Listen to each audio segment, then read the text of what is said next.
অন্তর্বর্তী সরকারের আপনি জানেন যে ম্যান্ডেট ওই অর্থে ডিফাইন্ড ছিল না, তারা কি করতে পারবেন আর কি করতে পারবেন না। তত্ত্বাবধায়ক সরকারের কিন্তু 3 মাসের একটা ম্যান্ডেট থাকে যে উনি রুটিন কাজগুলো করতে পারবেন, মৌলিক কাজগুলোতে হাত দিবেন না।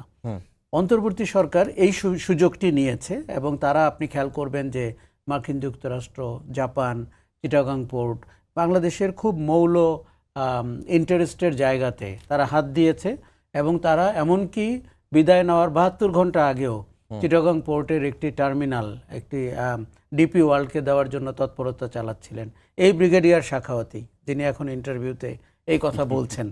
কাজেই আমি বলবো যে উনি ইন্টারভিউতে বলেছেন ভালো কথা, তাতে করে আমরা আরও তদন্ত আরও জানতে চাই, বুঝতে চাই।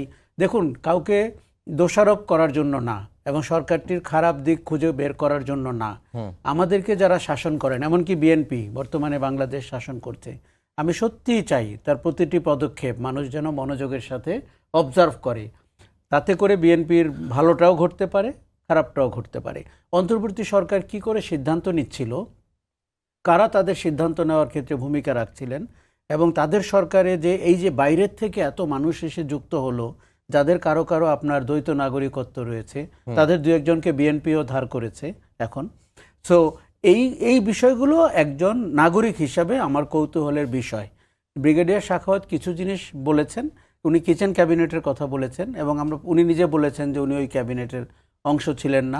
কারণ আপনি জানেন ওনার 3য় কিংবা 4র্থ দিনেই উনি আওয়ামী লীগের রাজনীতি করার অধিকার নিয়ে মন্তব্য করতে গিয়ে স্বরাষ্ট্র উপদেষ্টার পদটি হারিয়েছিলেন। কাজেই এই সরকারটি কেন বিদেশি চুক্তিগুলোর দিকে এত মনোযোগী হয়েছিল এবং এই সরকারটি কেন সবগুলো রাজনৈতিক দলকে লেভেল প্লেইং ফিল্ড দিতে ব্যর্থ হয়েছে।